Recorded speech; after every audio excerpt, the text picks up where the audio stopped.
दोस्तों, आप सभी लोग कैसे हैं? उम्मीद करते हैं आप सभी लोग ठीक हैं। दोस्तों, आप सभी का मेरे YouTube चैनल अपराध की कहानी में स्वागत है। आज की कहानी एक ऐसे व्यक्ति की है जिसने अपने घर कलेश से परेशान होकर अपनी पत्नी के साथ टुकड़े टुकड़े कर दिए पत्नी की हैं। दोस्तों, आप सबसे अनुरोध है चैनल को सब्सक्राइब करें, चैनल लाइक करें और कमेंट करें। अपने दोस्तों के साथ शेयर जरूर करें। बहुत से लोग हैं जो सब्सक्राइब नहीं करते हैं। आपके सहयोग से मुझे हिम्मत मिलती है, इसलिए कंजूसी ना करें। कहानी शुरू करते हैं। भिवाड़ी राजस्थान ही नहीं, उत्तरी भारत का प्रमुख औद्योगिक इलाका है।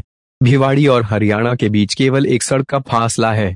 भिवाड़ी में सुई से लेकर अंतरिक्ष यान तक के कलपुर्जे बनाने वाले उद्योग हैं। भिवाड़ी वैसे तो अलवर जिले में आता है, लेकिन अपराधों के नजरिए से महत्वपूर्ण होने के कारण साल भर पहले अलवर जिले में भिवाड़ी को नया पुलिस जिला बना दिया गया था। राजस्थान में केवल अलवर ही ऐसा जिला है जहां अलग अलग जिलों के नाम से 2 एसपी हैं। राज्य के कुछ जिलों में ग्रामीण और शहर एसपी हैं, जबकि जयपुर और जोधपुर शहर में पुलिस कमिश्नरेट है। अपराधों के लिहाज से 2 महीने पहले भिवाड़ी में दबंग और इंटेलिजेंट एसपी के रूप में राममूर्ति जोशी को यह जिम्मेदारी सौंपी गई थी। बात 14 अगस्त की है। एसपी साहब जब अपने ऑफिस में स्वतंत्रता दिवस पर पुलिस की ओर से किए जाने वाले इंतजामों की फाइल देख रहे थे, तभी उनके मोबाइल पर यूआईटी फेज 3 थाना प्रभारी सुरेंद्र कुमार का फोन आया।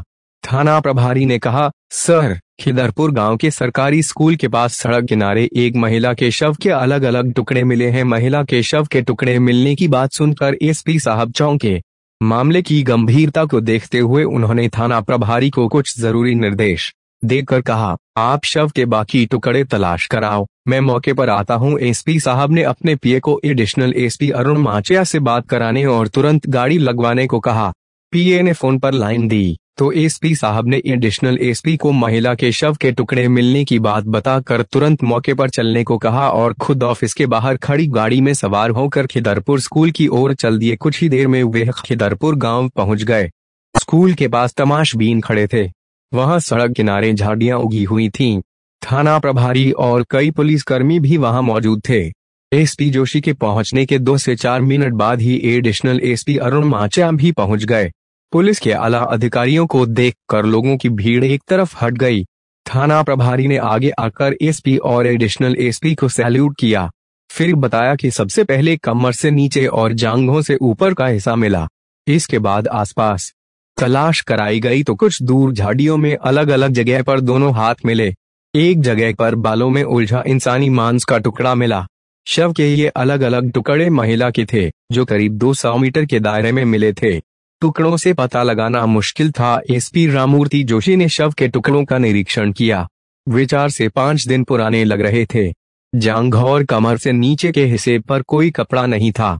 शव के टुकड़े आवारा जानवरों के नोचने और फूल जाने के कारण उम्र का अंदाज भी नहीं लग सका। जहां जहां शव के टुकड़े मिले वहां तेज बदबू आ रही थी। मौका मुआयना कर जोशी समझ गए कि महिला की बेरहमी से हत्या कर उसके शव को टुकड़ों में काटकर अलग अलग जगह फेंका गया है। यह भी आशंका थी कि महिला के साथ दुष्कर्म किया गया हो। चिंता की बात यह थी कि सिर सहित शव के अन्य टुकड़े नहीं मिले थे। जोशी जी ने थाना प्रभारी और एडिशनल एसपी को आसपास के इलाकों में शव के बाकी हिस्से तलाशने के निर्देश दिए। इसी के साथ उन्होंने अलवर से विधि विज्ञान विशेषज्ञों और डॉग स्क्वाड को भी बुलवा लिया। अलवर से एफएसएल के विशेषज्ञ और डॉग स्क्वाड मौके पर पहुंच गया। पुलिस ने खोजी कुत्ते को शव के टुकड़े सूंघाकर बाकी टुकड़ों की तलाश कराई, लेकिन पुलिस को शव का कोई अन्य हिस्सा नहीं मिला। इसका कारण यह था कि 2 से 3 दिन से हो रही बारिश ने सुराग मिटा दिए थे। फोरेंसिक विशेषज्ञों ने भी मौके से साक्ष्य जुटाए, लेकिन 8 से 10 घंटे की खोजबीन के बाद भी पुलिस को न तो महिला के बारे में कोई सुराग मिला और न ही कातिलों के बारे में कोई जानकारी। पुलिस ने जगह जगह से एकत्र किए शव के टुकड़े सरकारी अस्पताल की मोर्चरी में भिजवा दिए। भिवाड़ी की यूआईटी फेज 3 पुलिस थाने में इस संबंध में मुकदमा दर्ज कर लिया गया। मामले की गंभीरता को देखते हुए जयपुर रेंज के आईजीएस सेंगाथिर के निर्देश पर एसपी भिवाड़ी राममूर्ति जोशी के निर्देशन में विशेष जांच टीम का गठन किया गया। इस टीम को एडिशनल एसपी अरुण माचिया के नेतृत्व में काम करना था। टीम में डीएसपी भिवाड़ी हरिराम कुमावत और यूआईटी फेज 3 थाना प्रभारी सुरेंद्र कुमार सहित कई अफसरों और जवानों को शामिल किया गया। पुलिस ने तेजी से जांच पड़ताल शुरू की, लेकिन कहीं कोई और छोर नहीं मिल पा रहा था। इसका कारण यह था कि औद्योगिक इलाका होने के कारण भिवाड़ी में रोजाना राजस्थान के ही नहीं बल्कि हरियाणा के गुड़गांव, धारूहेड़ा, रेवाड़ी, बावल, फरीदाबाद, पलवल और दिल्ली तक के रोजाना हजारों लोग नौकरी और कामकाज के सिलसिले में भिवाड़ी आते जाते हैं। यह भी आशंका थी कि हरियाणा में हत्या करने के बाद शव के टुकड़े राजस्थान के भिवाड़ी में फेंके गए हों। हत्या के ऐसे एक दो मामले पहले भी सामने आए थे। दूसरी बड़ी समस्या यह थी भिवाड़ी में देश के विभिन्न राज्यों के लाखों श्रमिक काम करते हैं। इन श्रमिकों की भिवाड़ी सहित आसपास के गांवों में बड़ी बड़ी बस्तियां हैं। साथ ही भिवाड़ी में भी सैकड़ों बहुमंजिला सोसाइटियां हैं। इन सभी इलाकों में एक महिला के बारे में खोजबीन करना चुनौती भरा काम था। एसपी राममूर्ति जोशी पहले भी अलवर में विभिन्न पदों पर रह चुके थे, इसलिए उन्होंने अपने अनुभवों के आधार पर भिवाड़ी और आसपास के इलाकों से पिछले दिनों लापता हुई महिलाओं का रिकॉर्ड मंगवाया। इन महिलाओं की गुमशुदगी के बारे में जांच पड़ताल की गई, लेकिन ऐसा कोई सुराग नहीं मिला जिससे पुलिस को शव के टुकड़ों की शिनाख्त में मदद मिलती। इलाके की सोसाइटियों में पिछले दिनों मकान खाली कर जाने वाले किराएदारों का भी पता लगाया गया। इसके अलावा घटनास्थल के निकटवर्ती सांथलका गांव में पिछले दिनों मकान खाली करने वाले किराएदारों और कंपनियों से अचानक नौकरी छोड़ने वाले महिला पुरुषों के बारे में जानकारी हासिल करने के लिए डोर टू डोर सर्वे किया गया। यह काम भूसे के ढेर में सुई खोजने जैसा था। 50 पुलिस वाले इस काम में सुबह से शाम तक जुटे रहते। एसपी साहब इस काम में कोई कमी नहीं छोड़ना चाहते थे। वह हर संभव प्रयास से मृतका की शिनाख्त और कातिलों तक पहुंचना चाहते थे। इसलिए रोजाना शाम को एडिशनल एसपी और डीएसपी से रिपोर्ट लेते और उन्हें जरूरी निर्देश देते। पुलिस को मिली जांच की राह 2 सप्ताह से भी ज्यादा समय तक चली। इस भाग दौड़ में पुलिस को पता चला कि गांव सांथलका की विनोद कॉलोनी में रहने वाले अमित गुप्ता और उसकी पत्नी कोमल पिछले कुछ दिनों से बिना किसी को बताए अचानक कमरा खाली कर चले गए। पुलिस ने कॉलोनी के दूसरे लोगों से पूछताछ की तो जानकारी मिली कि अमित और कोमल में आपस में झगड़ा होता रहता था। दोनों अलग अलग फैक्ट्रियों में काम करते थे। पुलिस को अमित का पता तो नहीं मिला, अलबत्ता यह जरूर पता लगा कि वे भरतपुर का रहने वाला है। यह सुराग मिलने पर पुलिस को उम्मीद की कुछ किरण नजर आई। अब पुलिस अमित और कोमल को तलाशने में जुट गई। इसी दौरान 3 सितंबर को यूआईटी फेज 3 पुलिस थाने पर डाक से एक पत्र आया। पत्र में अमित गुप्ता ने अपनी पत्नी कोमल के गायब होने की बात लिखी थी। पत्र में अमित का मोबाइल नंबर और कोमल का कानपुर का पता लिखा था। पुलिस ने मामले की पड़ताल करने के लिए अमित के मोबाइल पर फोन किया, लेकिन वे स्विच ऑफ मिला। चूंकि अमित और उसकी पत्नी अचानक मकान खाली करके गए थे और अब अमित ने खुद थाने आने के बजाय पत्र लिखकर अपनी पत्नी की गुमशुदगी की बात कही थी, इससे पुलिस को संदेह हुआ। थाना प्रभारी सुरेंद्र कुमार ने एसपी राममूर्ति जोशी को पूरी बात बताई। जोशी को भी मामले में संदेह नजर आया। उन्होंने भी अमित के मोबाइल नंबर पर कई बार कॉल की, लेकिन उसका फोन हर बार स्विच ऑफ मिला। मोबाइल स्विच ऑफ होने से उसकी लोकेशन का भी पता नहीं चल पा रहा था।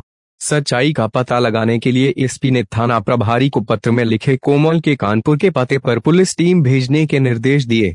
भिवाड़ी से पुलिस टीम कानपुर में मीरपुर कैंट स्थित कोमल के घर पहुंची। वहां पूछताछ में पता चला कि कोमल की अपने परिजनों से 11 अगस्त के बाद से कोई बात नहीं हुई थी।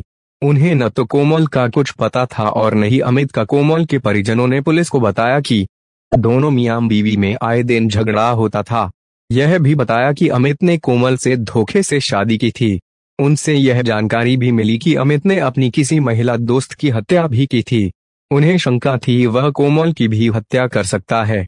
कानपुर में कोमल के घर वालों से मिली जानकारी के बाद अमित पर पुलिस का शक पक्का हो गया। साथ ही यह अनुमान भी लग गया कि 14 अगस्त को खिदरपुर स्कूल के पास मिले शव के टुकड़े कोमल के ही हो सकते हैं। अब अमित को तलाशना जरूरी था, क्योंकि उसी से सारी सच्चाई का पता लग सकता था। एसपी राममूर्ति जोशी ने भिवाड़ी पुलिस की साइबर सेल को अमित गुप्ता के मोबाइल नंबर का तकनीकी अनुसंधान करने का निर्देश दिया। साइबर सेल के head constable Mohanlal, constable Sandeep और नीरज ने अमित का मोबाइल लगातार स्विच ऑफ मिलने पर उसकी पुरानी कॉल डिटेल्स निकलवाकर उनका विश्लेषण किया। पुलिस ने इन कॉल डिटेल्स के आधार पर पहले से अमित के संपर्क में रहे लोगों से उसकी पूरी जन्म कुंडली हासिल की। तमाम प्रयासों के बाद पुलिस ने 7 सितंबर को अमित गुप्ता को भिवाड़ी के ही सांथलका इलाके से गिरफ्तार कर लिया। उसे पुलिस थाने लाकर पूछताछ की गई। पहले तो वह पुलिस को यह कहकर गुमराह करता रहा कि कोमल लापता है, मैं उसकी तलाश कर रहा हूँ। लेकिन कड़ाई से पूछताछ में उसने अपना जुर्म स्वीकार कर लिया। पुलिस पूछताछ में कोमल की हत्या की जो कहानी उभर कर सामने आई वे इस प्रकार है। अमित गुप्ता राजस्थान के भरतपुर शहर का रहने वाला था। उसकी शादी 13 दिसंबर 2019 को कानपुर निवासी हरिप्रसाद गुप्ता की बड़ी बेटी कोमल से भरतपुर में हुई थी। कोमल की यह दूसरी शादी थी। उसकी पहली शादी 2004 में कानपुर के संजय से हुई थी, लेकिन टीबी की बीमारी के कारण उसके पति संजय की 4 साल बाद 2008 में मौत हो गई थी। लॉकडाउन में भुखमरी की नौबत ले आई भिवाड़ी अमित भरतपुर में मित्र की दुकान करता था। अमित और कोमल भरतपुर में कुम्हेर गेट पर रहते थे। कोमल अपने पहले पति संजय के भांजे लाली गुप्ता से फोन पर बात करती थी। इस पर अमित को ऐतराज था। इसी बात पर दोनों में आए दिन झगड़ा होता था। कोरोना संक्रमण के कारण लॉकडाउन होने से अमित का ई मित्र का कामकाज ठप हो गया। वह बेरोजगार हुआ तो रोजी रोटी की तलाश में भरतपुर से भिवाड़ी आ गया। अमित और कोमल भिवाड़ी में सांथलका गांव की विनोद कॉलोनी में किराए का कमरा लेकर रहने लगे। अमित सेंट गोबेन कंपनी में नौकरी करने लगा। केवल अमित की नौकरी से घर का खर्च नहीं चल पाता था, इसलिए उसने कोमल को भी नौकरी करने को कहा। कोमल ने प्रयास किया तो उसे भिवाड़ी के पास चौपांकी में क्लच वायर बनाने वाली कंपनी में नौकरी मिल गई। भले ही पति पत्नी दोनों नौकरी करने लगे थे, लेकिन उनके बीच झगड़े खत्म नहीं हुए। परेशान होकर कोमल ने 11 अगस्त को अमित को कमरे से निकाल दिया। अमित कमरे से चला गया। उसके कुछ देर बाद कोमल अपनी नौकरी पर चली गई। पत्नी से झगड़े के बाद अमित ने एक बार तो अपने घर भरतपुर जाने का विचार बनाया। फिर उसने रोज रोज का झगड़ा खत्म करने के लिए कोमल का ही खेल खत्म करने की योजना बना डाली। उसने बाजार से एक लोहार से तेज धारदार वाला बड़ा चाकू खरीदा और वापस कमरे पर आ गया। कमरे की एक चाबी अमित के पास पहले से ही रहती थी, इसलिए उससे कोई परेशानी नहीं हुई। शाम को कोमल अपनी नौकरी से वापस कमरे पर लौटी तो अमित ने कमरे का गेट बंद कर उसे तरंग नामक भांग की गोलियां खिला दी। भांग के नशे में कोमल को कुछ होश नहीं रहा। अमित ने उसके हाथ पैर बांध दिए और गला दबाकर उसकी हत्या कर दी। इसके बाद उसने तेज धार वाले लंबे चाकू से उसके शरीर के अलग अलग टुकड़े किए। टुकड़े करने के दौरान कमरे के फर्श पर बिछी दरी पर खून फैल गया। इस पर उसने दरी को एक तरफ रखकर बाकी खून के निशान पानी से धो दिए। इस काम में उसे करीब 3 घंटे लगे। कोमल के शव के टुकड़ों को प्लास्टिक के 3 अलग अलग बोरों में भरकर वह रात को कमरे पर ही सो गया। दूसरे दिन सुबह जब कॉलोनी के लोग अपने अपने कामों पर चले गए, तब वह कमरे से एक एक बोरा निकाल कर ले गया और कच्चे रास्ते से होकर खिदरपुर स्कूल के पास अलग अलग जगहों पर फेंक दिए। उसने खून से लथपथ वह दरी भी फेंक दी। दूसरे दिन वह अपना थोड़ा बहुत घरेलू सामान लेकर बिना किसी को कुछ बताए किराए का कमरा खाली कर फरार हो गया। बाद में 7 सितंबर को पुलिस ने उसे गिरफ्तार कर लिया। फरारी के दौरान वह भिवाड़ी के अलावा पलवल, भरतपुर और जयपुर में रहा। अमित की गिरफ्तारी के बाद उसकी निशानदेही पर पुलिस ने 7 सितंबर को ही कोमल के सीने से ऊपर का हिस्सा बरामद कर लिया। इसके अगले दिन 8 सितंबर को पुलिस ने खिदरपुर गांव से करीब 2 किलोमीटर दूर झाड़ियों से वह दरी भी बरामद कर ली जिस पर कोमल की हत्या की गई थी। दरी पर खून के निशान सूख चुके थे। 9 सितंबर को पुलिस ने अमित की निशानदेही पर सिर का हिस्सा भी बरामद कर लिया। पुलिस की सूचना पर कोमल के घर वाले 8 सितंबर को कानपुर से भिवाड़ी पहुंचे। पुलिस ने कोमल के भाई और बहन के डीएनए के सैंपल लिए ताकि कोमल के शव की अधिकृत पुष्टि की जा सके। पूछताछ में यह भी पता चला कि अमित ने सन 2013 में भरतपुर में दुष्कर्म करने के बाद एक महिला होमगार्ड की हत्या कर दी थी। इस मामले में पुलिस ने उसे गिरफ्तार किया था। करीब 1.5 साल तक वह भरतपुर जिले की सेवर जेल में बंद रहा। इस मामले में अदालत ने उसे आजीवन कारावास की सजा दी थी। सन 2014 में हाईकोर्ट से उसकी जमानत हो गई थी। अमित ने जो अपराध किया उसकी सजा उसे कानून देगा, लेकिन कोमल की मौत से उसके पिता हरिप्रसाद टूट गए हैं। कानपुर में चाय की थड़ी लगाने वाले हरिप्रसाद की 3 बेटियों में कोमल सबसे बड़ी थी। पहले पति की मौत के बाद से कोमल कानपुर में अपने पिता के पास रहकर जॉब करती थी। सुमन ने फंसाया था कोमल को। हरिप्रसाद का कहना है कि इस दौरान कोमल के संपर्क में सुमन नाम की महिला आई। सुमन धीरे धीरे उनके घर भी आने लगी। फिर वह कोमल का रिश्ता भरतपुर के अच्छे परिवार में कराने की बात कहने लगी। भरतपुर ज्यादा दूर होने के कारण उन्होंने मना कर दिया। फिर भी सुमन ने पता नहीं कब कोमल का भरतपुर के अमित से संपर्क करा दिया। जल्दी ही अमित ने कोमल को पूरी तरह अपने झांसे में ले लिया। इसका उन्हें पता भी नहीं चला। बाद में सुमन ने कहा कि एक बार भरतपुर जाकर लड़का देखाओ, पसंद आए तभी रिश्ता करना। बेटी की खुशी के लिए हरिप्रसाद भरतपुर गए। वहां देखा तो पहले से ही शादी की पूरी तैयारी हो चुकी थी। अनजान शहर में वे अकेले पड़ गए।